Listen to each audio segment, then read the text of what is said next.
A black woman was kicked off a plane in front of silent passengers and smirking staff. No apology, no reason, just the assumption that she didn't belong in first class. She didn't argue, she didn't beg, she walked off in silence. And by morning, the airline had lost their biggest $480 million deal, the woman they humiliated. She was the one holding the pen. Let us know where you're watching from, and don't forget to subscribe with the bell on. For stories that prove power doesn't always speak loudly. Monica Wright boarded Flight 726 from Dallas-Fort Worth with the calm precision of someone who'd traveled thousands of miles under radar. She was black, mid-30s, and dressed like a woman who had nothing to prove. Worn sneakers, faded jeans, a soft white t-shirt, and a leather bracelet whose age matched its sentiment. Her natural curls were gathered into a low, no-fuss bun.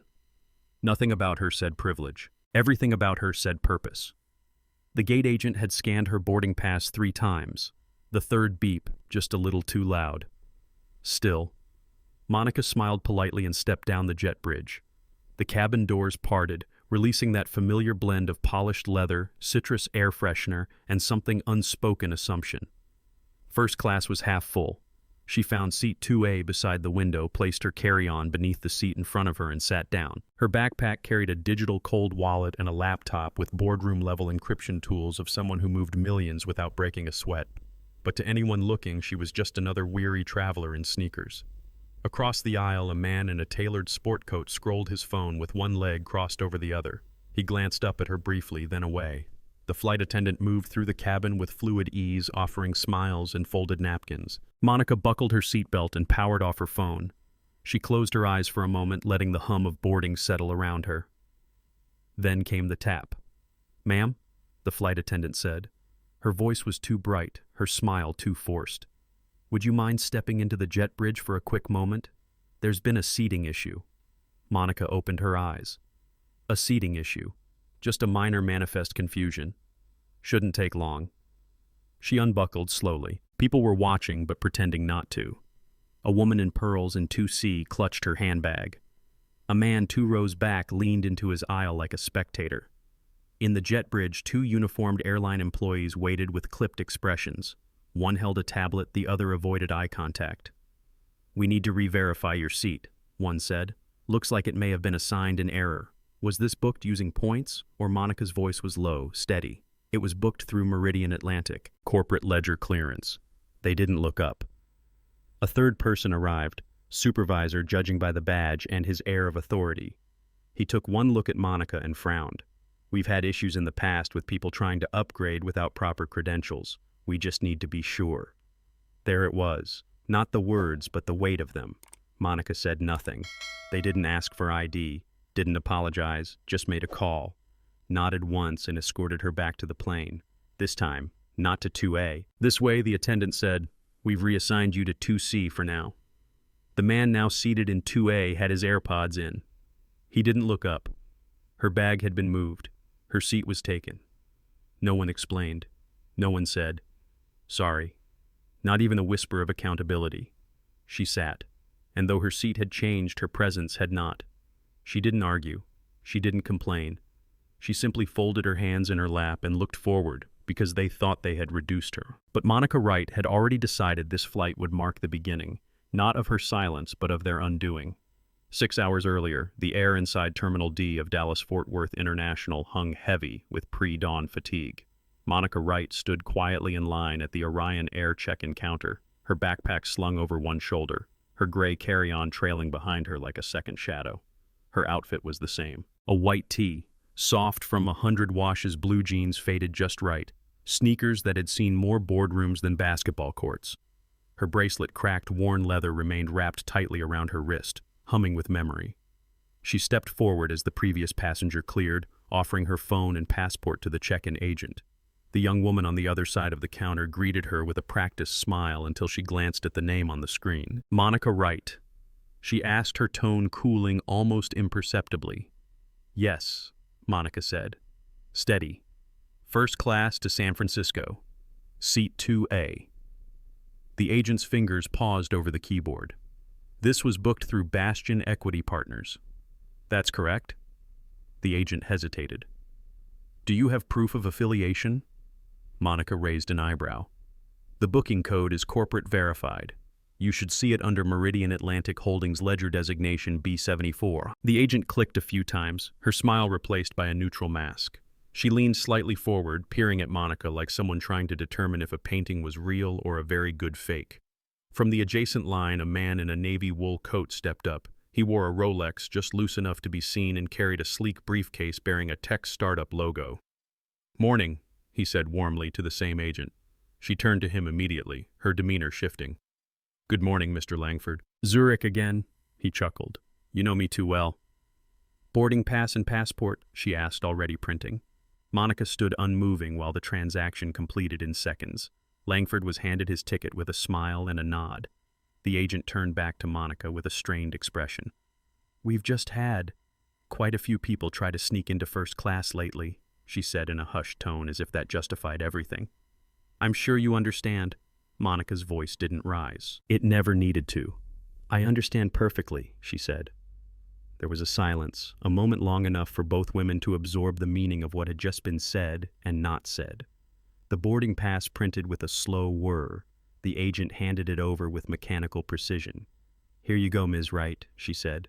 "You'll board with Group 1.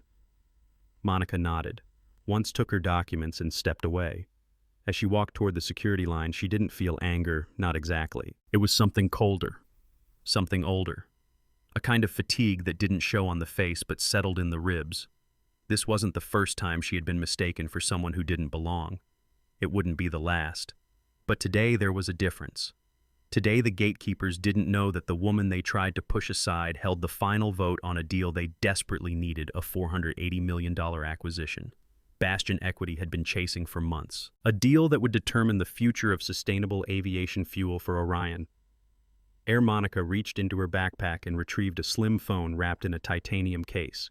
A message from her assistant glowed on the screen. "Zurich boardroom prepped. Investors aligned. All eyes on Flight 726. She slid the phone back into her pocket and adjusted the strap on her bag. They'd know soon enough.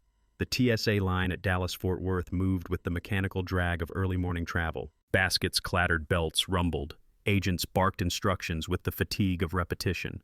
Monica stood with her shoes off, laptop out, passport in one hand, boarding pass in the other. Her eyes scanned the security arch ahead, then drifted to the silent digital clock overhead. She was early. Purposefully timing, after all, was everything in her world. She stepped through the body scanner with the calm confidence of someone who'd done this dance in a dozen countries. But instead of the usual green light, there was a faint beep. Not sharp, just enough to pause the flow. "Ma'am," said the TSA officer, already waving her to the side. He was broad crew cut, early 40s. His tone was flat, procedural. But beneath that was something else, something practiced. "We're conducting a random screening." Monica gave a single nod, stepping out of the lane as if it were a business meeting and not a public performance, the kind with an unwilling audience. The officer gestured to another TSA agent, a woman in gloves, who began reciting the standard pat-down script. "Please place your feet shoulder-width apart, arms to your sides. We'll begin with the back of the hands." Monica complied without a word. Her backpack was placed on the inspection table. The male officer unzipped it slowly, methodically. One by one he removed the contents: a silk scarf, a phone charger, a slim notepad, a tin of mints, and finally his fingers paused. A silver case no larger than a paperback sleek mat. No. Branding. "What's this?" he asked, eyebrows raised. Monica replied evenly. "Digital asset wallet. Cold storage. Crypto." He turned it in his hand as if expecting it to transform. "This has to be scanned," he muttered, stepping away before she could respond. Behind her, someone shifted. A mother tightened her grip on her child's wrist. A man in business casual lowered his newspaper just long enough to glance in Monica's direction, then looked away too quickly. She saw it all. The subtle changes in posture, the averted gazes, the not-so-hidden discomfort of strangers, unsure if they were watching a security precaution or a spectacle. The woman TSA agent finished her pat down and gave a perfunctory nod. "You're clear," she said. No apology, no eye contact. Monica stood silently waiting. The male officer returned a minute later, the device in one hand, the other holding her backpack. "No threat detected," he said. His voice didn't hold relief, it held disappointment. She accepted her bag without a word. As she slipped her feet back into her sneakers, she felt the weight of the glances around her, people pretending not to notice their curiosity, cloaked in practiced indifference. She zipped her jacket, gathered her belongings, and walked away with the same steady grace she'd entered with. Not a single protest left her lips. But every second of it, every pause, every look, every unspoken assumption was already being filed away. Like a ledger entry. Not for vengeance, for accountability. Because Monica Wright didn't get surprised anymore. She got ready. The Polaris Lounge at DFW shimmered behind frosted glass, its entrance framed by brushed aluminum and a small plaque that simply read, "Premier Access Only." Monica approached the desk, her boarding pass already out. The receptionist behind the counter was young, polished, and crisp in a slate-gray uniform. She looked up, her eyes flicking briefly from Monica's face to her sneakers to her faded jeans, then to the bracelet on her wrist. It was subtle, but practiced. "Welcome," the receptionist said, lips forming a tight smile. "May I see your boarding pass?" Monica handed it over without a word. The woman scanned it, her fingers pausing on the screen just a beat too long. "And your frequent flyer number." "I'm not using points," Monica replied. "The access is part of a Meridian Atlantic booking corporate tier." There was a pause. Not long, just noticeable. "Of course," the receptionist said finally. "You're welcome to enjoy the general seating area. Our signature dining is reserved for elite tier members. Light refreshments will be available at the self-serve stations." Monica's face remained unreadable. "Thank you," she said softly. No argument, no raised eyebrows. She moved through the carved wooden arch into the lounge proper. No one guided her. No one offered her a drink. The room unfolded in curated comfort. Clusters of leather armchairs arranged like miniature kingdoms, low-hanging lanterns casting a golden warmth, and the soft murmur of people who were used to being served without question. Monica chose a seat near a potted fiddle leaf, fig half-shadowed from the center of the room. She placed her backpack beside her, unzipped it quietly, and pulled out a tablet. No one offered her champagne. A server passed by with a tray of chilled rosé flutes and bite-sized sliders. He paused at one table, bowed slightly to a couple in cashmere, then rolled right past her without a glance. Another server offered sparkling water to a man flipping through a Wall Street journal. The man didn't even look up. Monica did not raise her hand. She simply watched. She was used to this version of hospitality, the kind that operated on appearance. First, acknowledgement. Second, and service. Last. She powered on her tablet. The screen blinked to life with the familiar Bastion Equity interface. She opened a secure folder titled SAF Acquisition. Briefing, 480 mm. Confidential. Her eyes scanned the projections, projected ROI curves, emissions, offsets, net zero compliance milestones. Her fingers danced across the screen, marking notes, adjusting slide sequencing. She was preparing for a vote that would shift the future of sustainable aviation fuel, and with it, Orion Air's long-term viability. A man in an expensive golf jacket looked over briefly from a nearby table, then away. Monica noted. From across the room, a woman in pearls stared at her for a moment too long, then leaned toward her husband and whispered. None of it surprised Monica, but all of it mattered. She sat there for 40 minutes. No one asked if she needed anything. No one offered a menu. It wasn't oversight, it was choreography, designed not to offend but to exclude gracefully. The kind of exclusion you couldn't quite point to afterward. Monica reviewed her notes one final time, then locked her screen and placed the tablet back into her bag. She checked her watch. Boarding in 20 minutes. She stood up, straightened her jacket, and walked slowly past the same receptionist who looked up quickly, startled by her return. "Everything okay, Ms. Wright?" the woman asked. "Too late. Just stretching my legs," Monica replied, offering a smile that held no warmth. And with that, she walked toward the gate, heels silent on the polished floor, carrying a memory she would not forget. By the time Monica arrived at gate A17, the sky outside had dimmed into soft blues and golds. The boarding area buzzed with quiet anticipation. Passengers stood in tight clusters, clutching passports, adjusting coats, refreshing phones. The flight to Zurich would begin boarding in less than 10 minutes. She approached the gate calmly, her boarding pass ready on her phone, passport in hand. Group 1 had just been called. The gate agent, a young man with pressed sleeves and a polished lanyard, scanned her pass. "Beep." He frowned. looked at the screen, scanned again. Beep. His smile tightened. "One moment, please." Monica waited, her expression unchanged. He stepped aside and gestured toward another podium. "We just need to verify something in the system. If you could follow me." A few nearby passengers glanced over, some with faint interest, others with that quiet curiosity only airports inspire. No one said anything, but Monica could feel the story forming in their minds. A second agent seated behind the podium looked up as Monica approached. Name, Monica Wright. Seat 2A, Zurich. The woman typed keys, clacking quickly. After a moment, she stopped. "Payment flagged for verification," she said. "Looks like this was made using crypto-backed accounts." Monica nodded. "Cold wallet transaction, executed through Bastion's enterprise ledger. All compliance pre-approved." The standing agent, the one who had scanned her earlier, tried for a polite chuckle.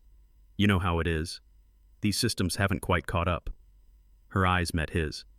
"I know exactly how it is," she replied. He looked away. There was a pause. Then the seated agent gave a small nod, cleared. The man turned to her, offering a half-apologetic gesture and lifting the velvet rope. "You're good to board." The nearby passengers watched her walk through, eyes lingering. A woman in a tailored trench coat shifted her bag as if clearing space that had never been threatened. A businessman muttered something Monica couldn't hear, but she felt it. The doubt, the weight of having to pass an unspoken test just to proceed.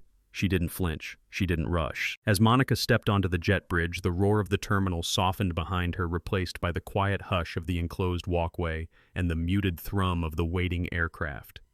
Her heels clicked evenly against the metal grate. Her stride was steady, unapologetic. She wasn't walking into that plane as someone who had barely cleared security. She was walking in as someone who had cleared every doubt and was about to change the fate of the company whose plane she was boarding. At the halfway point of the jet bridge, she slowed.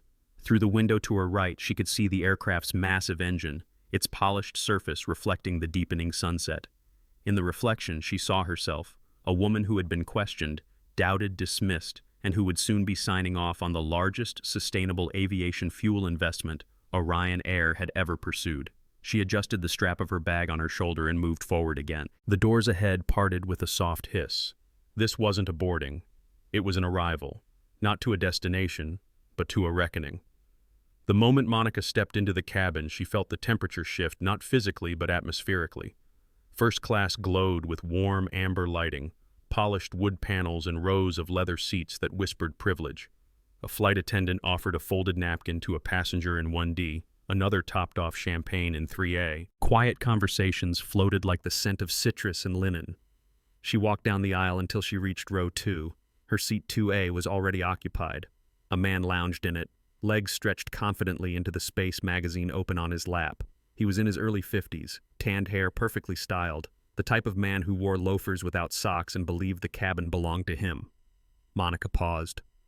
"Excuse me," she said, voice even. "That's my seat." He looked up with mild surprise, then amusement. "Oh," he said, "I've been here since boarding. Maybe there's a mix-up. You sure you're not in 2C? He gestured lazily to the empty aisle seat beside him. Monica held up her boarding pass. The large black text read 2A. He glanced at it, then shrugged. "I'm settled in now. Can't you just take the other one?" Before she could reply, a flight attendant appeared. She was young, sharp, suited, her hair pulled into a perfect knot. "Is there a problem?" she asked, her voice polite but taut. Monica repeated her seat number. The attendant turned to the man. "May, I see your pass, sir."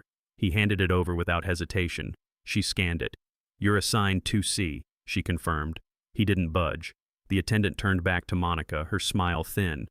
"Would you mind taking 2C instead, just to avoid delay?" There it was, again, the quiet bargain. Keep the peace. Don't cause trouble. Be the bigger person. Again, Monica considered her options. She could demand her seat, could make a scene, could escalate, but that would be the story they expected. Instead, she nodded once. "Of course," she said, stepping into 2C. Each movement was measured, each step logged in her mind. The man settled deeper into 2A, reopened his magazine and offered not even a glance of acknowledgement. Monica sat down, adjusted her belt, and folded her hands in her lap. The flight attendant offered champagne to the passengers across the aisle. Monica watched the tray move down the row, flutes, sparkling bubbles dancing in soft crystal. When it reached her row, the cart rolled past. No pause, no offer, no eye contact. She said nothing. Dinner orders were taken 10 minutes later. The man in 2A requested filet mignon, medium rare. A smile, a nod, a glass of Cabernet poured before he finished his sentence. When the attendant reached Monica, she didn't ask how she'd like her meal. "Just sea bass," Monica replied calmly. "Yes," with sparkling water. No acknowledgement, just a scribble on a notepad, and the attendant moved on. The exclusion was subtle but deliberate, like erasing someone with the stroke of habit. As the cabin dimmed for takeoff, Monica sat in the seat they'd offered her, smaller window, tighter space, less light. She didn't lean back, she leaned in. Because this wasn't a downgrade, it was a spotlight. And soon they would see exactly what kind of woman they had asked to step aside. Cruising altitude 35,000 feet. The cabin lights had dimmed to a soft gold, and the sound of clinking cutlery had faded into the hush of overnight flight. Passengers reclined in their pods, some watching movies, others wrapped in blankets, drifting into transatlantic sleep. Monica was wide awake. From her seat in 2C, she reached down slowly, carefully, and unzipped a side pocket of her backpack. Nestled beneath a folded cashmere wrap was a slim silver case, smooth, unmarked. She lifted it onto her lap. It looked like nothing, just another tablet, but when she opened it, a discreet biometric scanner blinked to life. She pressed her thumb to the surface. The screen illuminated with a quiet pulse, revealing a secure digital terminal. Meridian Atlantic Holdings, Executive Access Interface. A prompt appeared. Initiate final approval. SAF acquisition. Orion board restructure. She paused just for a second, feeling the hum of the engines beneath her feet, the quiet breathing of a sleeping man in 2A, the rustle of a flight attendant refilling a glass in row 4. Then she tapped, "Yes." The terminal shifted. Confirm identity. Monica L. Wright, lead strategist. Bastion Equity, Meridian Holdings, thumbprint match. Verified board votes, secured. 8-8 authorization level, final executive. She typed in one word. Execute. The screen flickered, then turned green. Acquisition locked. Leadership transfer in progress. Orion Airboard, notification, dispatch, T2 hours. It was done. Just like that. No fanfare, no announcement, no confrontation. The man in 2A flipped a page in his magazine. The flight attendant passed by again without a glance. No one knew that the woman quietly sipping sparkling water beside them had just finalized the restructuring of their entire corporate ecosystem. No one knew that the person they had overlooked in the lounge, in the line, in the seat shuffle had just signed off on the controlling interest of their airline's future. Monica closed the device gently and slid it back into her bag. The zipper closed with a soft click. She leaned back in her narrow seat, her body still, her mind moving like jet stream. This wasn't just a deal, it was a message. To every system that valued image over substance, to every gate that closed on appearance alone, to every airline executive who believed reform came with PR campaigns, not real accountability. She had just rewritten the equation from the inside, not by storming a boardroom, but by sitting calmly in a seat they thought she hadn't earned. In seat 2C, she wasn't invisible, she was untouchable, and by the time they'd land, she would no longer be a name they questioned. She would be the name they answered to.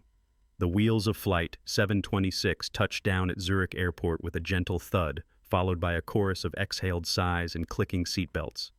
Passengers stirred from sleep, stretching limbs and refreshing screens. Overhead, the captain's voice crackled through the cabin. "Ladies and gentlemen, welcome to Zurich. Local time is 6:43 a.m. Thank you for flying with Orion Air." For most, it was the end of a long journey. For Monica Wright, it was the beginning of a very public reckoning. As she stepped off the plane, her sneakers pressing onto the polished tile of Zurich's International Arrivals Hall, a different energy pulsed around her. A row of camera flashes erupted near the VIP corridor, microphones extended over velvet ropes. A banner stretched above the exit read, "Welcome Monica Wright, Chairwoman Orion Air Board." She didn't slow. 2 Orion Air staffers in tailored Navy suits flanked her, silently guiding her toward the press zone. Reporters pushed forward, questions tumbling over each other. "Miss Wright, how do you respond to claims of bias during your flight? Will there be a formal investigation? Did you always intend to replace Orion leadership?" Monica stopped at the podium, a simple plexiglass stand set beneath the airport's vaulted ceiling. Her carry-on still rested at her side. She hadn't changed clothes. She didn't need to. The room hushed. She leaned forward, voice calm. "Even respect is not optional," she said. "It is not earned through appearance. It is expected as a baseline for service." Flashes burst again, but she continued without pause. "Every passenger, regardless of race, attire, accent, or wallet, deserves to board without assumption and arrive without humiliation.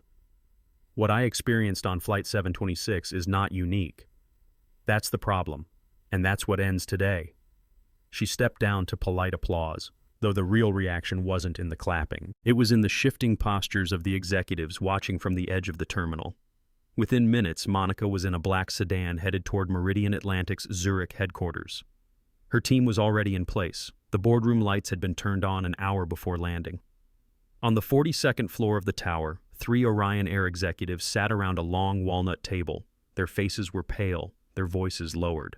The sudden leadership transfer had arrived by encrypted email mid-flight. Now the person they had been too slow to recognize held the seat they'd tried to preserve for themselves. Monica entered without fanfare. She didn't sit at first.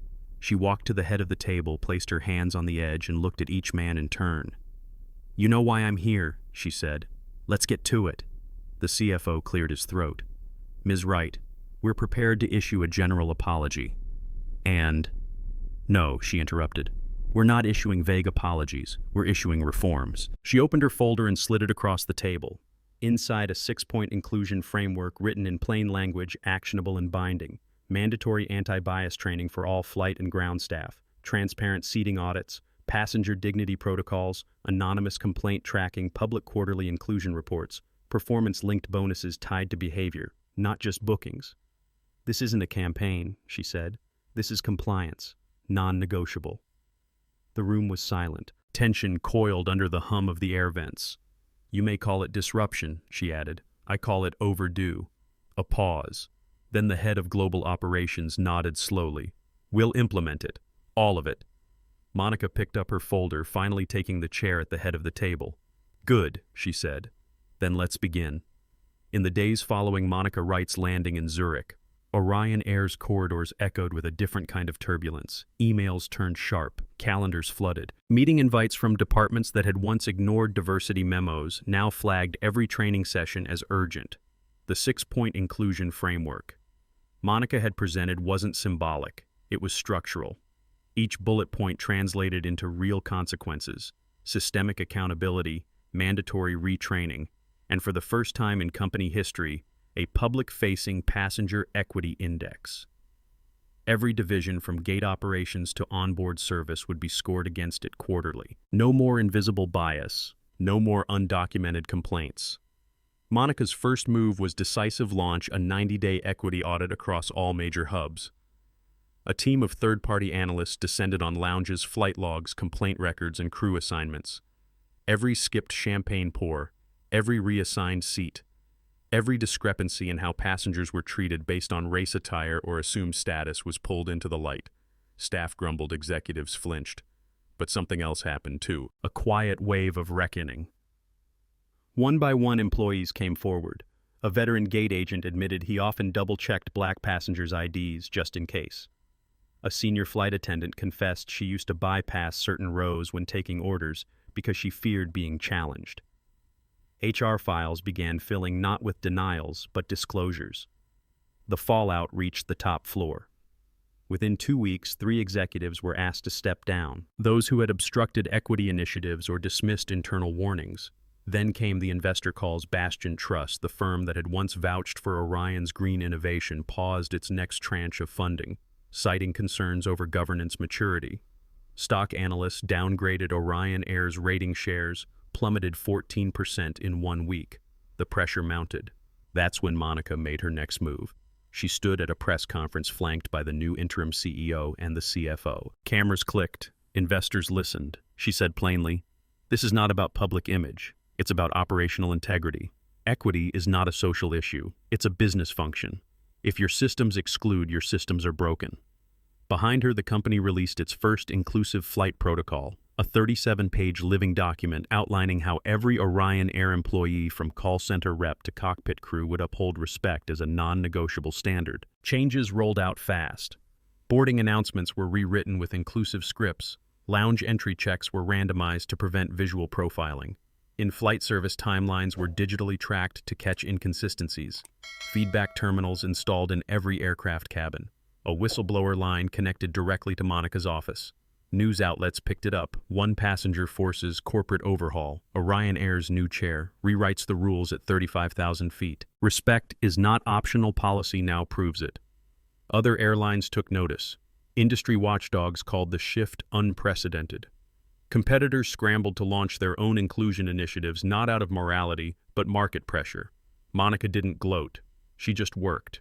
And as her policies took root, she walked the terminals again, not as a traveler holding a boarding pass, but as a woman who had turned a stolen seat into structural change. She hadn't reclaimed just a chair. She had reclaimed the entire system around it.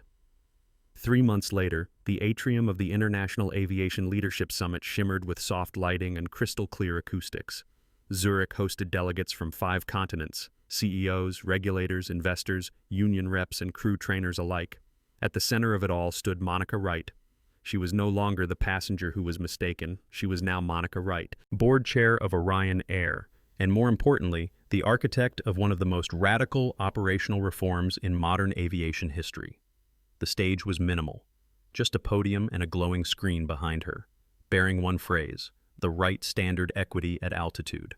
She approached the microphone with calm precision, dressed not for intimidation, but for clarity.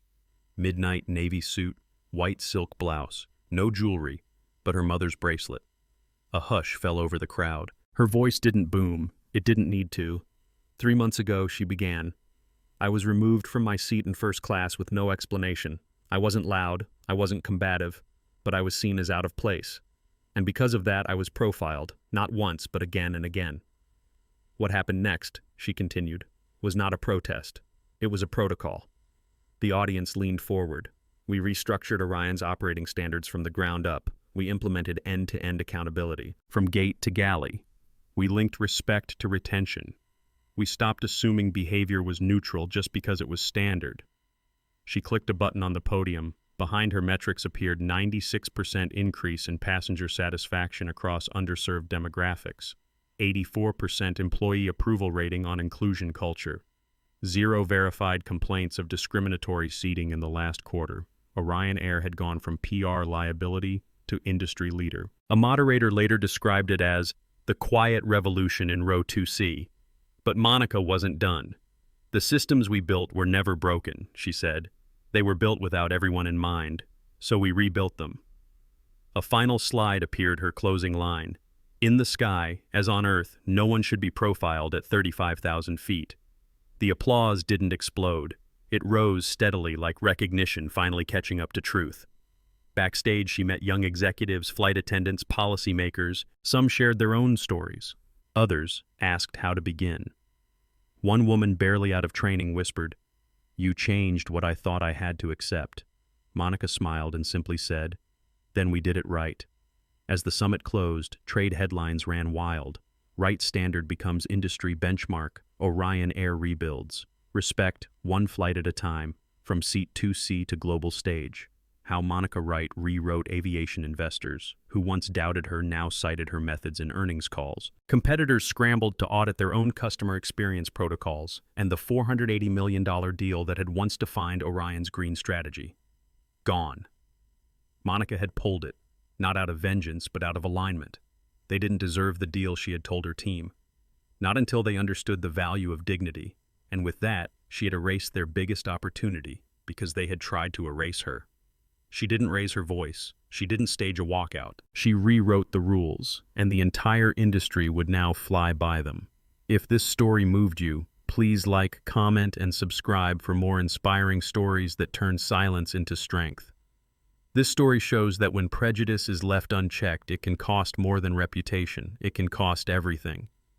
But quiet resolve backed by intelligence and integrity is the most powerful response of all.